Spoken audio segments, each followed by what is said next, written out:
प्रधानमंत्री नरेंद्र मोदी ने आरएसएस को देशभक्त और भारत परस्त बताया। मगर मैं प्रधानमंत्री नरेंद्र मोदी के सामने 1948 का यह खत रखना चाहता हूं। यह खत मिनिस्ट्री ऑफ होम अफेयर्स को लिखा गया था और इसमें यह कहा गया है कि आरएसएस ने भारतीय तिरंगे का अपमान 1948 में किया। और बात वहां नहीं रुकती, क्योंकि करीब 53 साल तक आरएसएस ने नागपुर के अपने दफ्तर में तिरंगा नहीं फहराया था। आजादी के 53 साल बाद तक। और बात वहां नहीं रुकती, जब 3 लोग आरएसएस के दफ्तर गए थे तिरंगे को फहराने, तो उनके खिलाफ आरएसएस ने केस कर दिया था।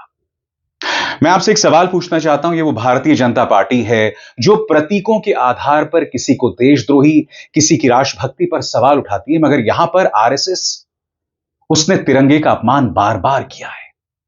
और मैं आज इस कार्यक्रम में आरएसएस और उसके इतिहास की चर्चा करूंगा, क्योंकि आप जानते हैं दोस्तों, आरएसएस के 100 साल पूरा हो गए और 2 अक्टूबर को महात्मा गांधी का जन्मदिन भी है।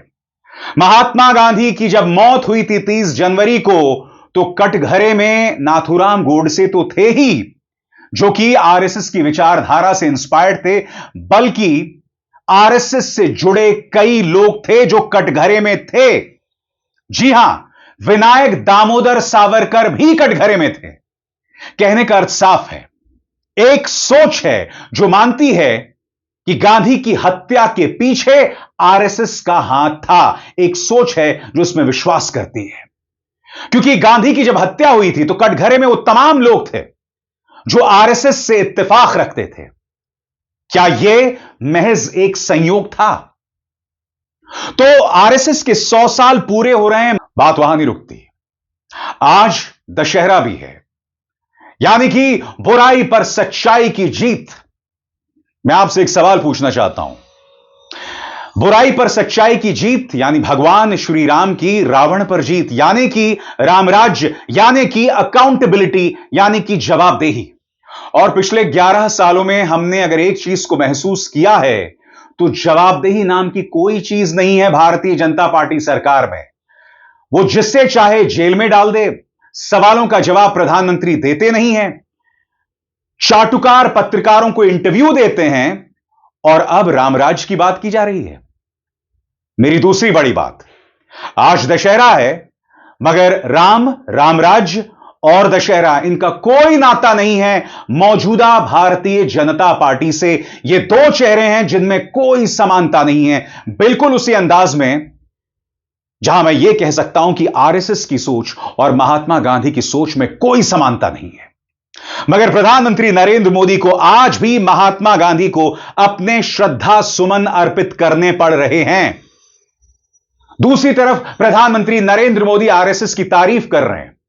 प्रधानमंत्री को समझना पड़ेगा, इन दोनों में जबरदस्त विरोधाभास है, दोनों में कोई समानता नहीं है। और प्रधानमंत्री यह भी जानते हैं कि अगर वो महात्मा के सामने सिर नहीं झुकाएंगे, तो दुनिया में उन्हें वो विश्वसनीयता, वो वैलिडेशन, वो स्वीकृति नहीं मिलने वाली है।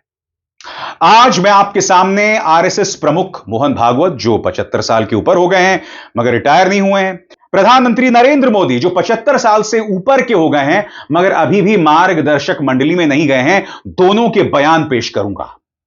और साथ ही राहुल गांधी कहां ठहरते हैं उसकी भी हम चर्चा करेंगे। मगर सबसे पहले मैं आपके सामने रख रहा हूं सरसंघ चालक मोहन भागवत का ही बयान।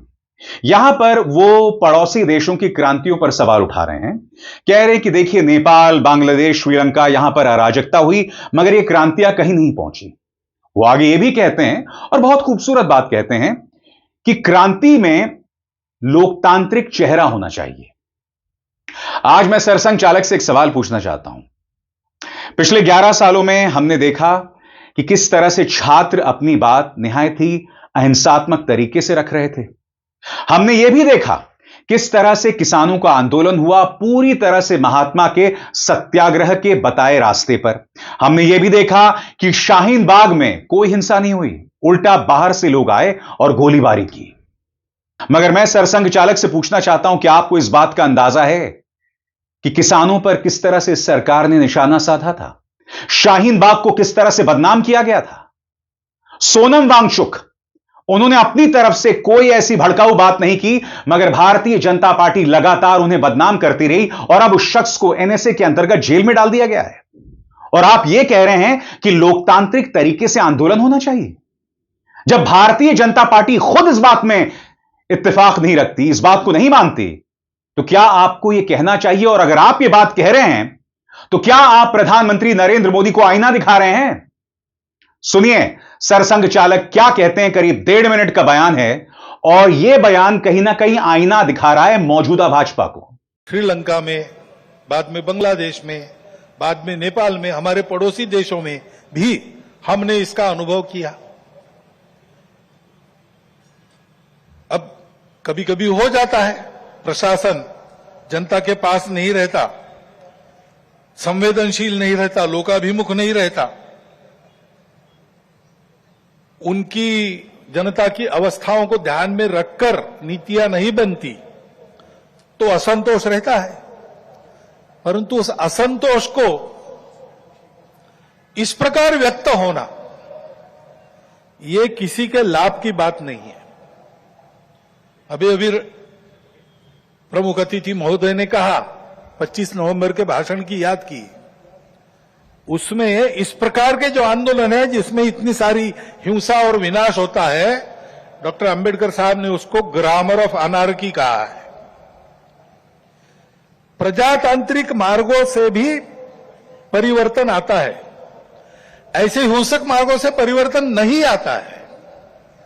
एक उथल पुथल हो जाती है लेकिन स्थिति यथावत रहती है।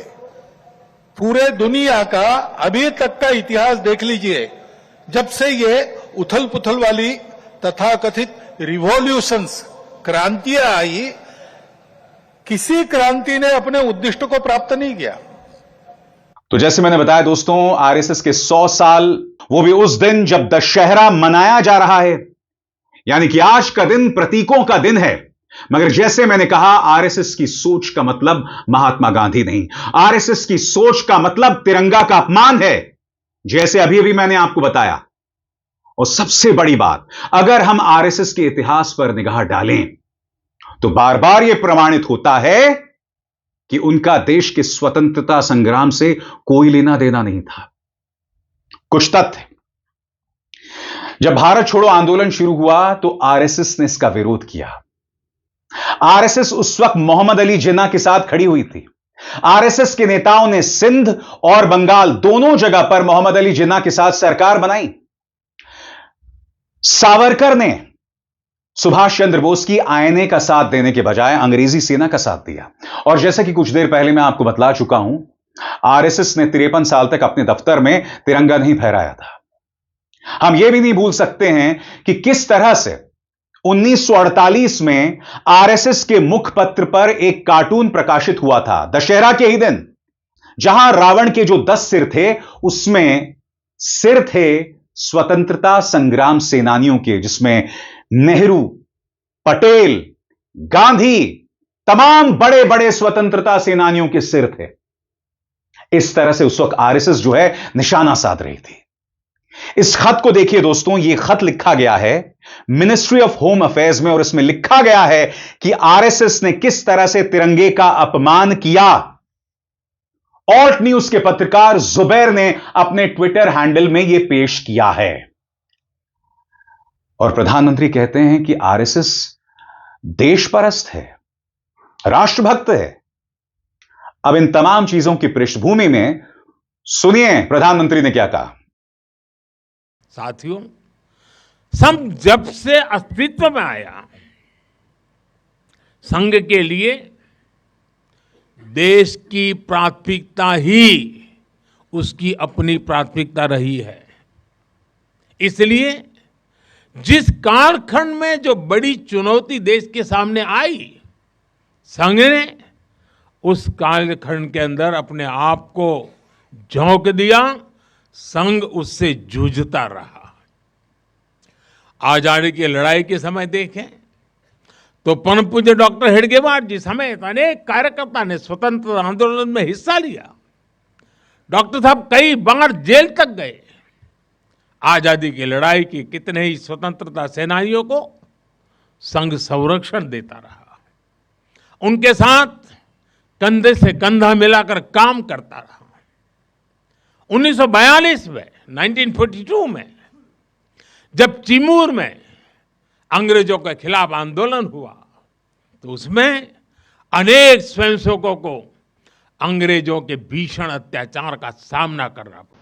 और आगे बढ़ने से पहले एक जरूरी संदेश, मेरे कार्यक्रमों के लिए आप नोटिफिकेशन का इंतजार मत कीजिए। मेरे चैनल में जाइए और खुद जाकर कार्यक्रम देखिए और रहिए अपडेटेड। और हां, ज्वाइन कीजिए मेरा चैनल। देखिए यह जरूरी संदेश। स्वतंत्र और आजाद पत्रकारिता का समर्थन कीजिए, सच में मेरा साथी बनिए। बहुत आसान है दोस्तों, इस ज्वाइन बटन को दबाइए और आपके सामने आएंगे ये 3 विकल्प, इनमें से एक चुनिए और सच के इस सफर में मेरा साथी बनिए। मैं फिर आपसे पूछना चाहता हूं, ऐसे में प्रधानमंत्री जो कह रहे हैं कि आजादी के आंदोलन में उन्होंने शिरकत की, मैं फिर आपसे पूछना चाहता हूं, सावरकर ने 1 दर्जन से ज्यादा बार अंग्रेजों से माफी मांगी। सावरकर सुभाष चंद्र बोस के खिलाफ थे। सबसे बड़ी बात, प्रधानमंत्री यह भी कहते हैं कि महात्मा गांधी ने आरएसएस की तारीफ की। बकौल प्रधानमंत्री नरेंद्र मोदी, उन्होंने कहा कि महात्मा गांधी जी ने संघ में समता और समरसता की खुलकर सराहना की थी। सर्व समावेशी समाज के संकल्प को संघ आज भी निरंतर नई शक्ति दे रहा है। प्रधानमंत्री, मैं आपसे एक सवाल पूछना चाहता हूं। कल्पना कीजिए 1942 में जब आरएसएस ने भारत छोड़ो आंदोलन में भाग नहीं लिया था, अगर उस वक्त महात्मा गांधी आरएसएस को देशद्रोही बता देते तो आज तक आप अपना मुंह छुपा रहे होते, आज तक। मगर यह महात्मा गांधी की महानता थी कि उन्होंने ऐसा नहीं किया।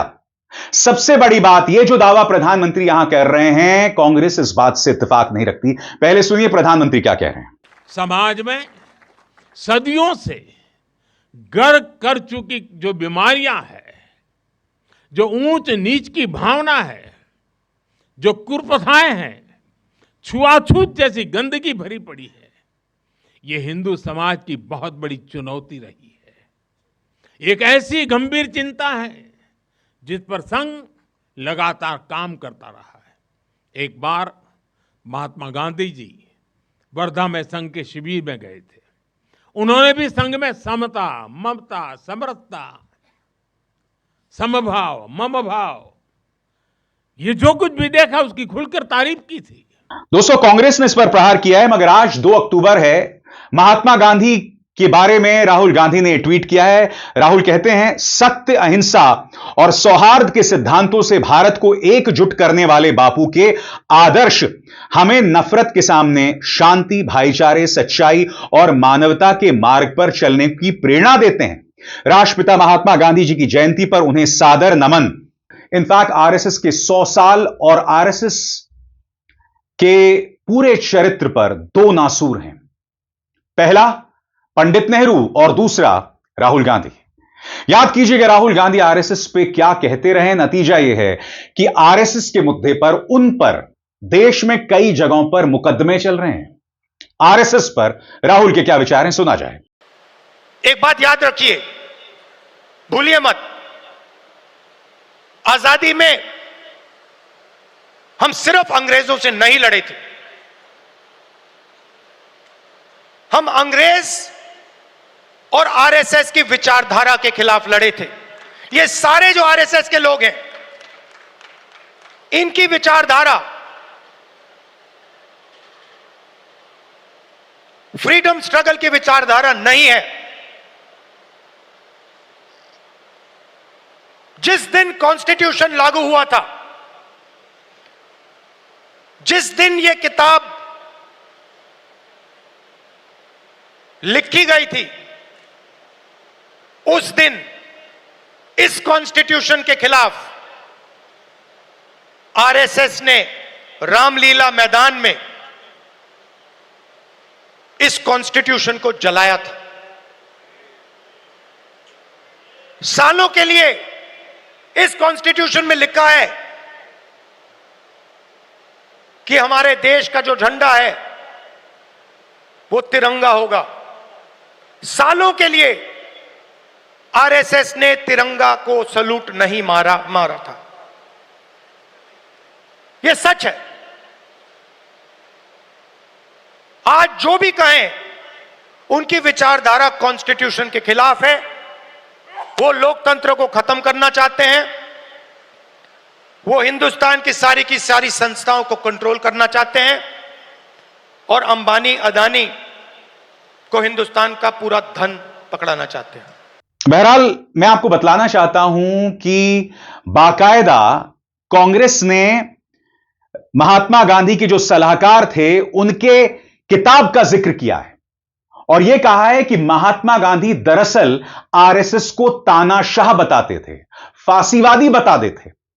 यहां पर जयराम रमेश क्या कह रहे हैं और उन्होंने बाकायदा महात्मा गांधी के सहयोगी की किताब का जिक्र किया है, उसके एक एक शब्द पर गौर कीजिएगा। यानी कि कहीं ना कहीं प्रधानमंत्री नरेंद्र मोदी ने जो बात कही कि महात्मा गांधी आरएसएस की तारीफ कर रहे थे, उसका जवाब यहां पर कांग्रेस ने दिया है। क्या कह रहे हैं जयराम रमेश, गौर किया जाए। प्यारेलाल महात्मा गांधी के सबसे करीबी सहयोगियों में से एक थे। वे लगभग 3 दशकों तक गांधी जी के निजी स्टाफ का हिस्सा रहे। 1942 में महादेव देसाई की मृत्यु के बाद वे महात्मा गांधी के सचिव बने। महात्मा गांधी पर प्यारेलाल की किताबें आज मानक संदर्भ ग्रंथ मानी जाती हैं। 1956 में उन्होंने Mahatma Gandhi the last phase का पहला खंड प्रकाशित किया, जिसे अहमदाबाद की नवजीवन पब्लिशिंग हाउस ने प्रकाशित किया था। इसमें तत्कालीन राष्ट्रपति डॉक्टर राजेंद्र प्रसाद ने लंबी भूमिका लिखी और उपराष्ट्रपति डॉक्टर एस राधाकृष्णन ने भी इसकी सराहना की थी।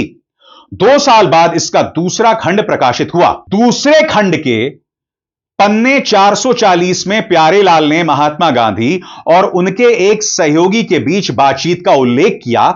इस बातचीत में राष्ट्रपिता ने आरएसएस को सर्वसत्तावादी दृष्टिकोण वाला एक सांप्रदायिक संगठन बताया है।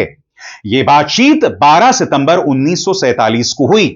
5 महीने बाद गृह मंत्री सरदार पटेल ने आरएसएस पर प्रतिबंध लगा दिया। यानी कि यहां पर कांग्रेस ये कह रही है कि ना पटेल ना महात्मा गांधी आरएसएस के फैन थे। इनफैक्ट कांग्रेस ये कह रही है कि आरएसएस का गुणगान क्यों किया जा रहा है। सुनिए सुप्रिया सुनेत क्या कहती हैं। आरएसएस के 100 साल हो रहे हैं तो टीवी पर, अखबारों में सरकार के नुमाइंदों द्वारा आरएसएस का गुणगान किया जा रहा है। लेकिन आरएसएस का गुणगान किस बात के लिए किया जाए?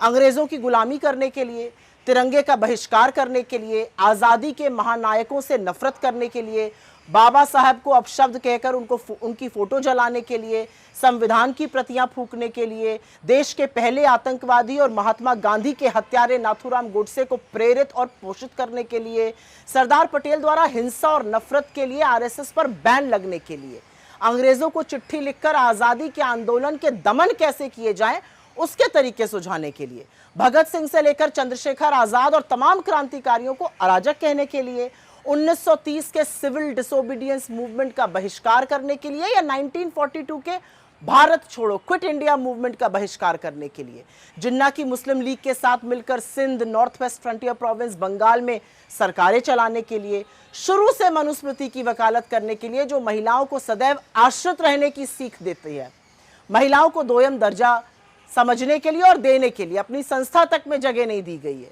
हाशिए पर पड़े लोगों को निम्न श्रेणी का समझने और मानने के लिए, सामाजिक न्याय और आरक्षण की खिलाफत करने के लिए, आज तक एक भी दलित, एक भी पिछड़ा, एक भी आदिवासी प्रमुख न चुनने के लिए, घोर सांप्रदायिक और घोर जातिवादी होने के लिए, आखिर किस चीज के लिए आरएसएस का महिमा मंडन किया जाए, आरएसएस का गुणगान हो? ये जो लाल किले की प्राचीर से नरेंद्र मोदी जी ने आरएसएस का महिमा मंडन किया, ये असल में बौखलाहट है कि किसी भी तरह उसे कुछ मान्यता मिल जाए। लेकिन ना भाषण से ना सिक्का जारी करने से आरएसएस का सिया सच बदला जा सकता है। उनकी ट्रेनिंग का नतीजा ज्यादा दूर देखने जाने की जरूरत नहीं है। बस आरएसएस के पूर्व प्रचारक और प्रधानमंत्री नरेंद्र मोदी को मुजरा, मंगलसूत्र, शमशान, कब्रिस्तान बोलते हुए सुन लीजिए। प्रत्यक्षम किम प्रमाणम, यही ट्रेनिंग है। किसी ने ठीक ही तो कहा है, जो देशभक्त थे वो जंग में गए, जो गद्दार थे वो संग में गए। और ये सच्चाई आज तक यही है। आज भी नफरत फैलाने का, वैमनस्य फैलाने का, पोलराइज करने का, भाई को भाई से लड़ाने का काम आरएसएस और उससे प्रेरित लोग जो सरकार में हैं वो मुस्तैदी से कर रहे हैं। हकीकत यह है दोस्तों कि आरएसएस के अपने वजूद को लेकर कई सवाल हैं। तिरंगे का जिस तरह से बार बार अपमान किया गया, भारत छोड़ो आंदोलन से जिस तरह से वो दूर रहे, सुभाष चंद्र बोस की आईने का उन्होंने जिस तरह से विरोध किया, और सबसे बड़ी बात, आज बेशक कई ऐसे लोग भारतीय जनता पार्टी के साथ खड़े हैं, मगर ये वही नेता थे जो आरएसएस को पानी पी पी कर ताने मारा करते थे। आपकी स्क्रीन पर बिहार के मुख्यमंत्री नीतीश कुमार, इनके दो पुराने बयान हैं आरएसएस पर, सुना जाए वो क्या कह रहे हैं। आजादी की लड़ाई हुई और क्या मतलब है, जिनको आजादी की लड़ाई से लेना देना नहीं था, जिनके संगठन का आरएसएस का कोई योगदान रहा और उससे रिलेटेड लोग ये सब काम करें, कोई मतलब है क्या? आज जिन लोगों ने आजादी की लड़ाई लड़ी, तो हम लोग तो सब भाई इसी सबसे बचपन से, हमारे पिता आजादी की लड़ाई में थे और उसी समय बचपन में जो जन्म तो हम लोगों का हुआ आजादी के बाद, लेकिन एक एक बात बताए थे, एक एक चीज को जाने, बाद में एक एक चीज को देख लिया, हर तरह से जाना। तो कभी जो बापू का योगदान है उसको हम लोग कभी भूल सकते हैं? कौन हत्या किया बापू का? याद करिए तो, बापू की हत्या किसने? इसीलिए सोच लीजिए, तो आप सब लोग ध्यान रखिए, इसीलिए वैसे लोगों के चक्कर में नहीं रहना चाहिए। दोस्तों, आज मैं इस कार्यक्रम में क्या कहने की कोशिश कर रहा हूं, सबसे बड़ी बात, अगर तो आरएसएस और मौजूदा भारतीय जनता पार्टी आत्ममंथन करती है और सही मायने में विषपान करती है, विषपान अपनी ही नीतियों का, अपनी जहरीली नीतियों का, और आज एक यू टर्न लेती है, तो देश के लिए उम्मीद है।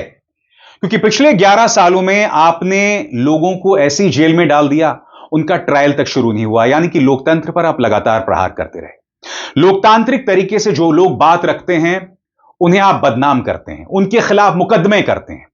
सोनम वांगचुक, मैं बार बार मिसाल दे रहा हूं, यह शख्स अहिंसात्मक तरीके से लद्दाख का मुद्दा उठाता रहा, छठी अनुसूची का मुद्दा उठाता रहा, पूर्ण राज्य का दर्जा देने का मुद्दा उठाता रहा, मगर लद्दाख में एक अनफॉर्चुनेट इंसिडेंट होता है, उसके आधार पर उन्हें एनएसए के अंतर्गत जेल में डाल दिया जाता है। आज तक सोनम वांगचुक की पत्नी उनसे नहीं मिल पाई है, यानी कि एनएसए के अंतर्गत उन्हें जेल में डाल दिया गया है। ऐसा काम तो अंग्रेजों के जमाने में हुआ करता था ना। यही वजह है कि आरएसएस के आलोचक कहते हैं कि आरएसएस जो है वो अंग्रेजों की सहयोगी थी, अंग्रेजों का समर्थन करती थी, क्योंकि आज की जो भारतीय जनता पार्टी है उसकी नीतियां ही ऐसी हैं कि आप बगैर ट्रायल के इंसान को 5-5 साल तक जेल में रखते हैं।